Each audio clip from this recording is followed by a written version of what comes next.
Good morning. In this class on key concepts in cinema, how many of us are aware of what is the concept of key concepts in cinema? So, if I ask you to give me some words which you think without knowing these words you won't be able to appreciate cinema the way you should be appreciating, what are the words those you that or the concept that you can come up with? Here are a couple of words that I have just randomly mentioned: action cinema, historicals, buddy films. These are genres, these are the categories. We have been talking about genres also. So, these are the categories of cinema that that some of us are familiar with. So, of course, these are concepts, but it goes beyond. So, in today's talk and in some of the lectures that will follow, we will be talking about the major concept, the key concepts in cinema. Let me start with talking about action films or action cinema.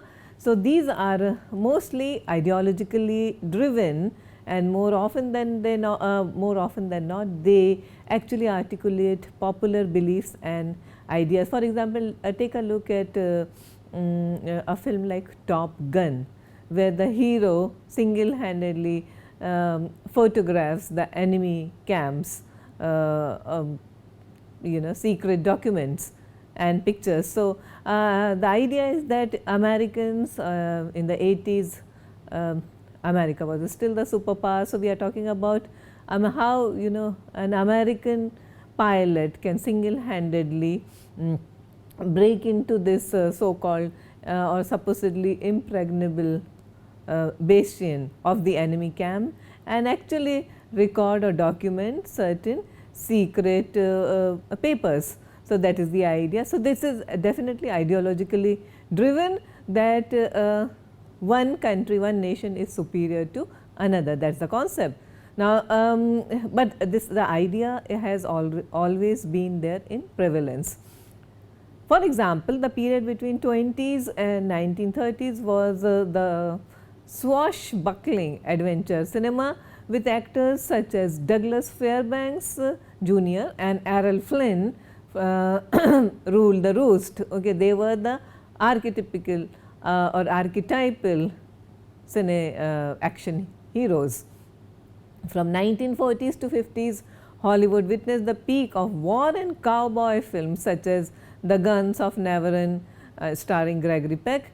The 1960s introduced us to the James Bond kind of cinema, which is often entertaining, though it is often ideologically driven. There are camps between the British camp and its allies and and the enemy, and the enemy keeps on changing. Sometimes it's the erstwhile Soviet Union, sometimes it's Afghanistan or the Far East countries. So, ideologically driven action cinema.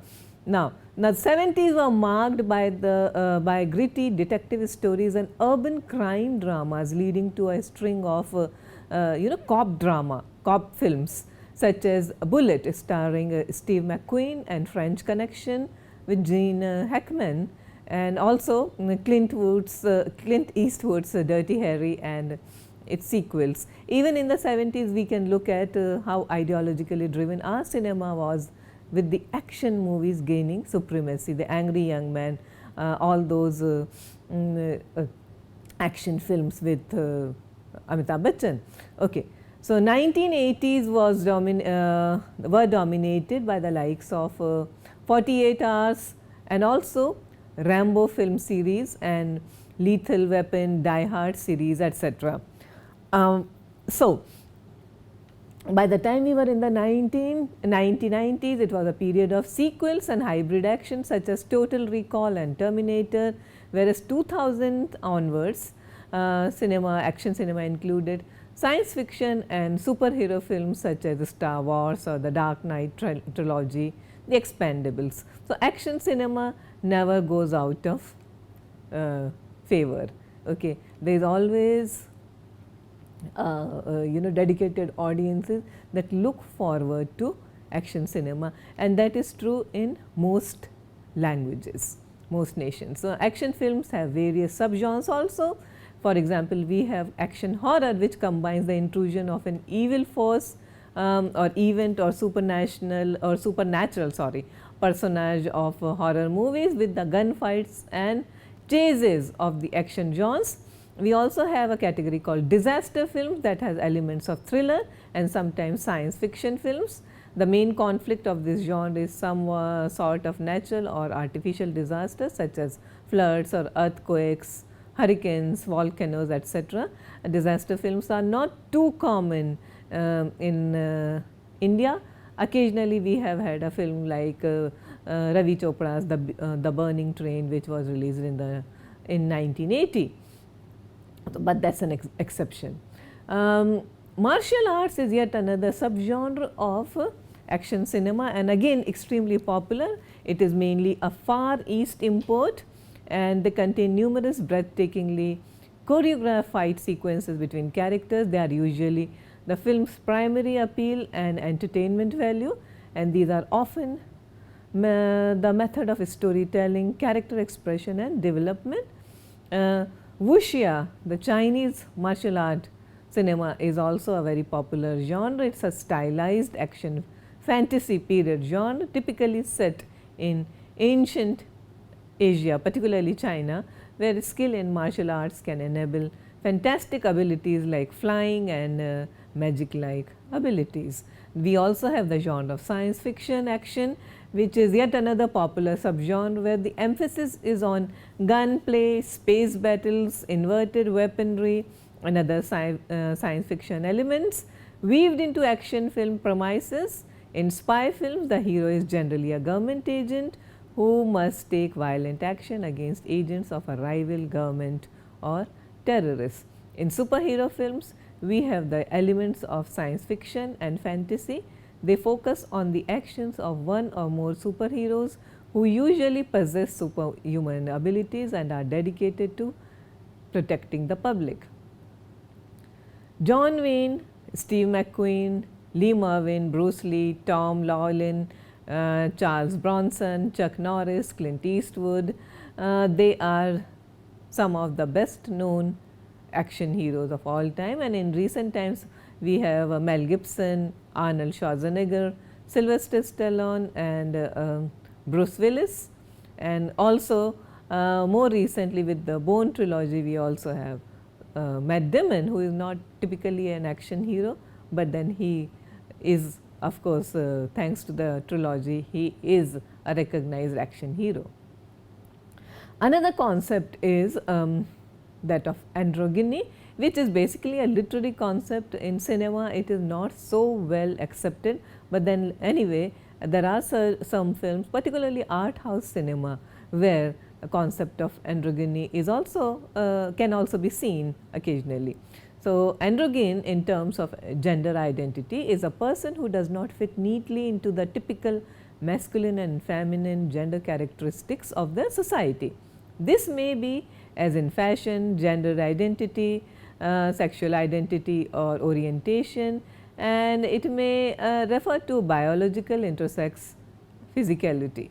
One reason for interest in androgyny was the surge of second wave feminism, which encompassed nuclear families, working women and their financial independence. It also collapse of traditional and father-mother role models. There is a major book by Betty Friedan, The Feminine Mystique, published in 1963, which added credence to the idea that pop culture or popular culture has been or had been rather sexist in representation. Some of the features that encouraged the arrival of androgyny into the mainstream were, for example, rejection of past social conventions during the 60s, suspicion for cultural norms of prior generations and open-mindedness towards unconventional ideas. So, popular culture and music scene embraced androgyny during 1960s to 80s. The characters were dressed in ornate, elaborately colored, fleshy robes, and androgyny was seen as an expression of sexual liberation or radicalism. The Nomi song that is Andrew Horn, which was a 2004 documentary about the life of a singer Claus Nomi, and the documentary looks at the early life of Claus Perber before he became Nomi Claus. And again another important work is Ziggy Stardust and the Spiders from Mars, which is directed by D.A. Pennebaker in 1973, which is about David Bowie's, the great rock stars, his androgynous alter ego. And then Todd Haynes has directed an art house film of sorts, it's called Velvet Goldmine, which is set in 1970s during the era of glam rock and tells the story of a bisexual glam rock icon patterned after David Bowie. From here we move on to another concept which is becoming quite popular nowadays, which is called anthology film.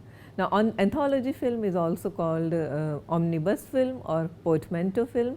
It is a film consisting of several different short films, often tied together by only a single theme, premise or brief interlocking event, which is often a turning point. Sometimes there is a theme such as a place, like for example in New York Stories, which is a compendium of three independent films directed by Scorsese, Coppola and Woody Allen. You also have Paris Je t'aime, which is a collection of 16 shorts, okay, but there is a single theme that runs through. Sometimes the theme is a person, for example in Four Rooms, and it can also be a thing, for example Jim Jarmusch's Coffee and Cigarettes. So, a common feature that is present in each story and serves to bind the characters together. So, the concept of anthology film, however, is not new, and it dates back to the early history of cinema. One of the most well-known films of this genre is Love at 20, where directors such as Truffaut and Andre Vajda and Marcel Offels came together to present vignettes of youthful love, young love, and this movie came out in 1962. Sometimes anthology films feature a top-level story as a binding agent and a framing device to help establish the framework or narrative for the rest of the films, in the feature acting as the major narrative that leads to the various sub-stories in the presentation. The format is also an extremely popular one for horror films, and it was popularized by 1945 film called Dead of Night. Compared to the problems to be solved in the production of a single narrative feature, those in any anthology films are multiplied in direct relation to the number of stories contained within. There are anthologies of horror films also, and taking cue from this very popular international product, we have also seen a couple of Hindi films in recent times, such as Ram Gopal Verma's Darna Mana Hai, which was an anthology film, and its sequel Darna Zaruri Hai, which was released in 2006. We also have 10 Kahaniyan, which was released in 2007, a compilation of 10 features by different directors such as Sanjay Gupta, Rohit Roy, Meghna Gulzar and others. Another concept is buddy movie. The buddy movie is a genre in which two people of the same sex, generally we talk about, historically we talk about men, and there are two men paired. Very rarely we have female buddy films also, but extremely rare. We can only think of Thelma and Louise in recent times. So, a friendship between the two people or two men is the key relationship in a buddy film. The two men often come from different backgrounds. This is a defining feature, or have different personalities, and they tend to misunderstand one another, at least in the beginning. Through the events of the buddy film, they gain a stronger friendship and mutual respect. Often contrast in personality creates a different dynamic on screen than a pairing of two people of the opposite sex. The contrast is sometimes accentuated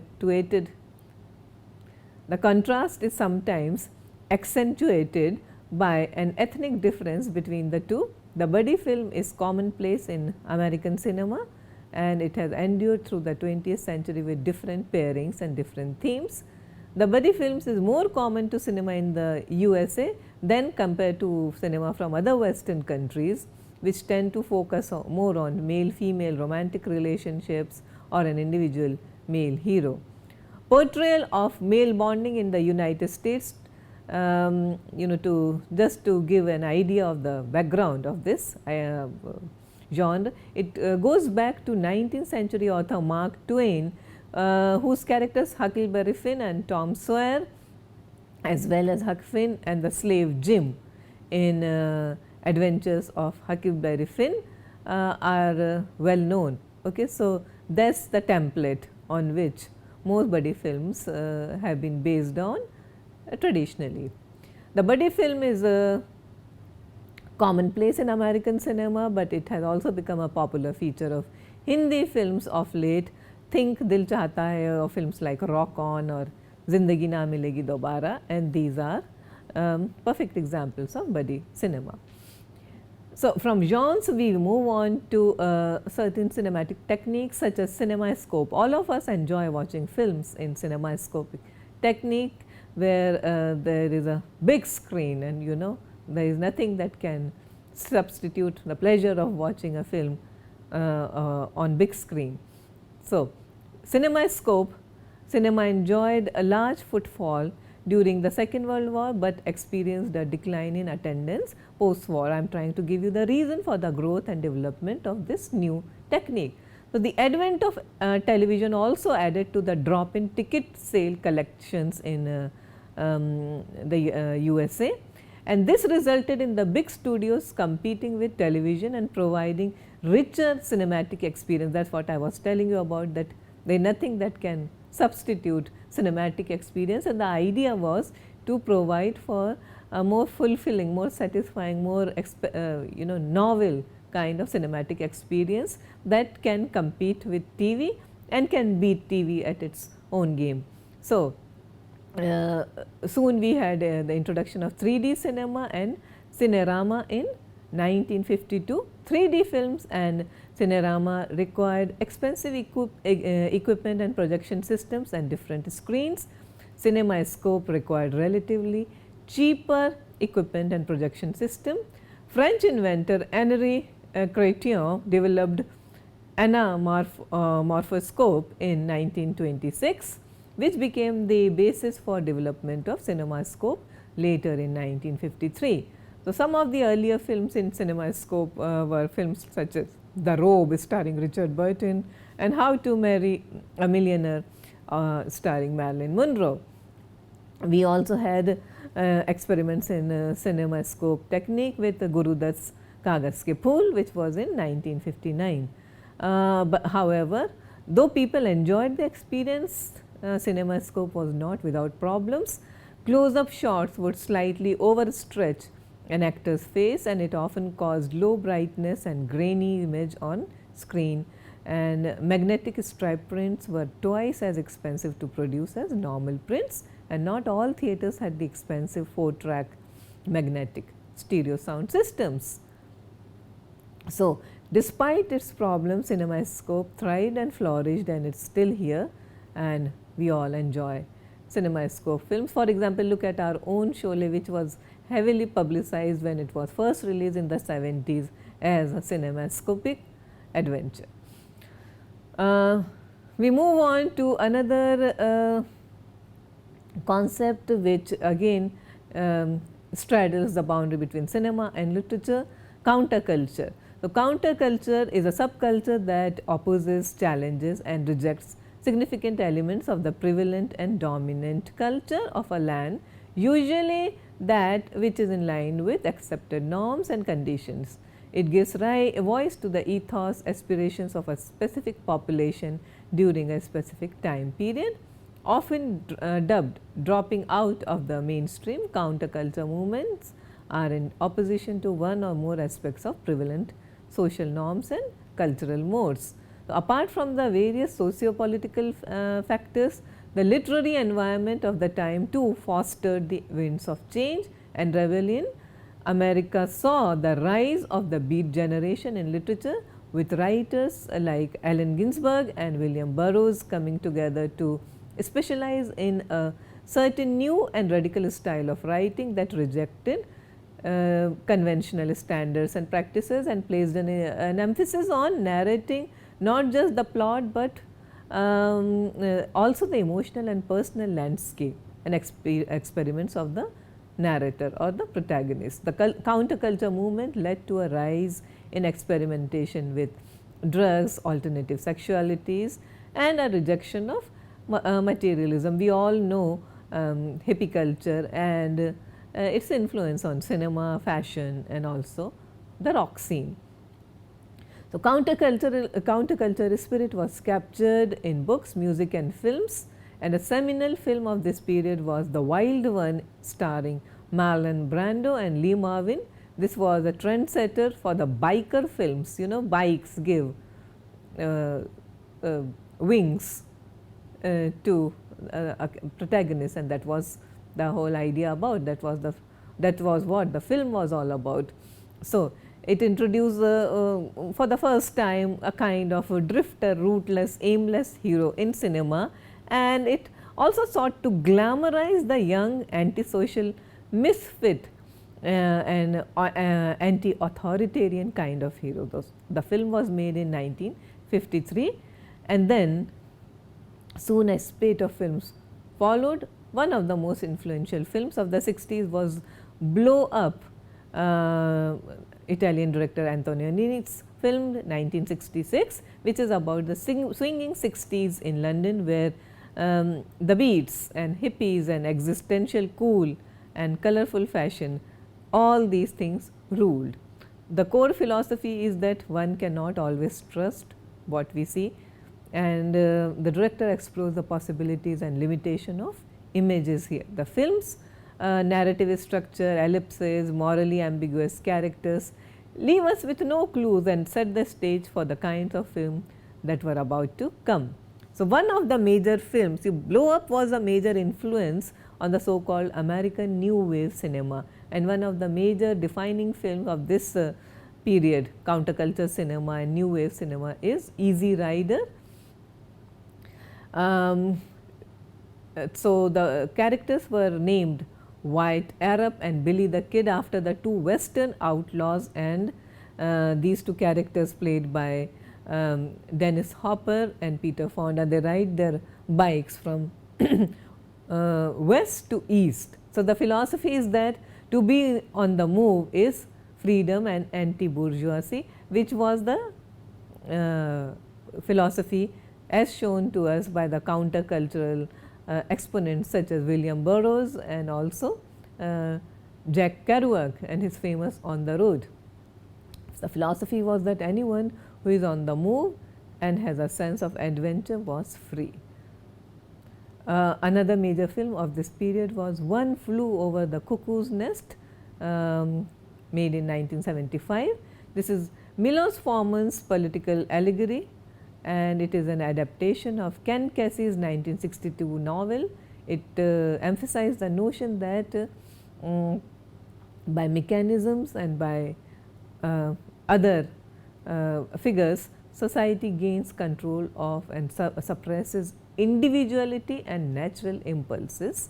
The story is set in a mental asylum where we meet the protagonist, Randall McMurphy, who pretends to be slightly mad in order to escape a long imprisonment. Okay. So, films such as Five Easy Pieces, One Flew Over the Cuckoo's Nest, Easy Rider, they all belong to the so called American New Wave cinema, also capturing the spirit of counterculture movement. In Britain, you had a film such as Performance, directed by Nicholas Roeg, again a key film of the countercultural movement. We move on to another technical aspect and technical concept, which is the emblematic shot in cinema. If you have watched The Great Train Robbery directed by Edwin Porter, and which was released in 1903, one of the earliest examples of cinema, the film has a shot of gang leader holding a gun poised to shoot, and that became an emblematic shot of a Western. So, an emblematic shot communicates abstract, complex and associative ideas and reveals a special connection between visual elements within the frame. When placed at the start, it is used to establish the narrative. When placed at the end, it is a narrative closure. One of the most frequently used shot is emblematic shot. I can right away give you example of My Left Foot, where Daniel Day-Lewis's huge foot fills the screen, okay? And we know why it is so important, why the foot is so important in this film, because that is what the film is all about, how this hero who suffers from cerebral palsy can use only one part of his body, that is his left foot, and how he overcomes all odds with the help of his foot. So, the extreme close-up shot of his foot. So, that is a perfect example of an emblematic shot.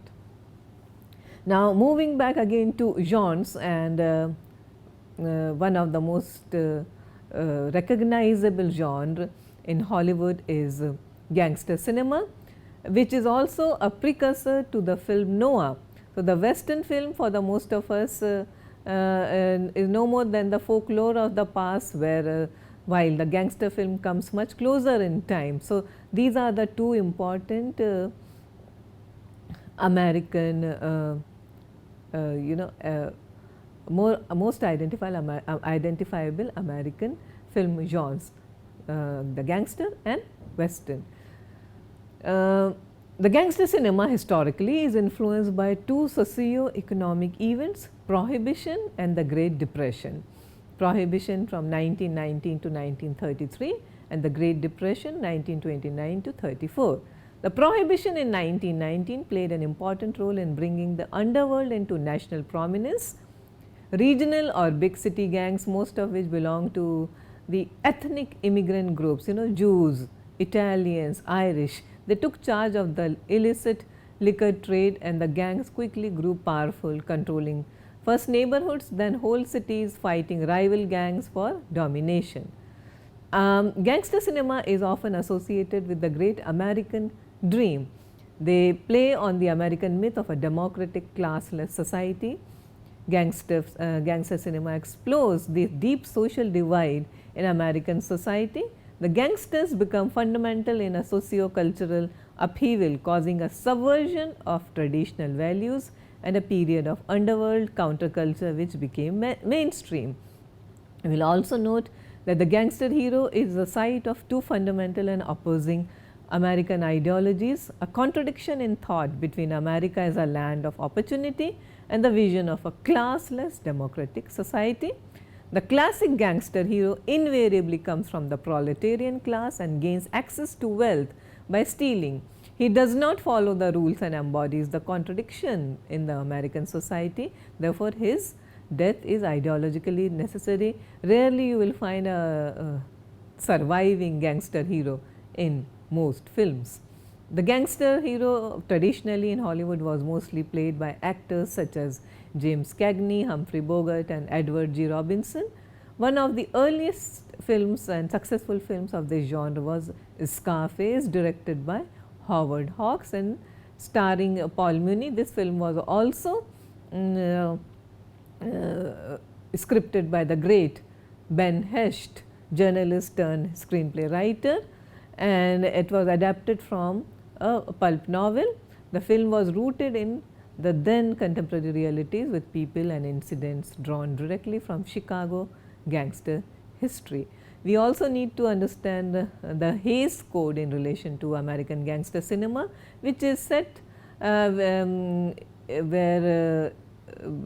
the moral and censorship, it set the moral and moral censorship code and guidelines that govern the production of most films which were released in USA between 1930 to mid 1960s.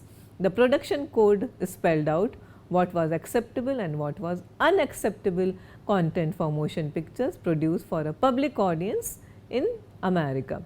So, it was known as Hays Code. The first part of the code was a set of general principles which mostly concerned morally or moralities, and second part consisted of a list of terms or items which should not be depicted on screen. So, Hays Code also led to censorship of cinema, and we all know that most people have mixed feelings about censorship in most countries. Now, let us talk about historicals as a genre. This genre is composed of dramatic feature films in which the primary plot is based on actual historical events, or in movies where an imagined plot unfolds in such a way that actual historical events are central to the narrative or to the story. So, all historical films closely follow cause effect relationship in scene construction and follow a linear narrative. Think Troy, for example, think Gladiator, for example. So, these are romantic historical films. Okay, of course, they are also fictionalized partly, but they claim to have some kind of authenticity where as far as historical depiction is concerned. So, it should be noted that with the exception of movies such as Intolerance, which was made in 1916, all movies have a definite setting in space and in time. Historical films overlaps with other genres. So, subgenres of historical films are, for example, war films, epic films, biopic films, meta-historic, costume dramas, and also docudramas. From here we move on to icons and iconography. Iconography is the way through which visual motifs and styles can be categorized. It can encompass mise-en-scène, objects, and sometimes even clothes and hairstyles of characters. For example, in Noah one gets a standard look of the femme fatale, and in Western we identify the hero by some of his props. So, again consider a typical Bombay film which often contains shots of the gateway of India, Haji Ali, the Marine Drive, the beach. So, all these are iconography of a place, of a person, etc. Iconography has a strong connotative power and helps us associate meanings with the image.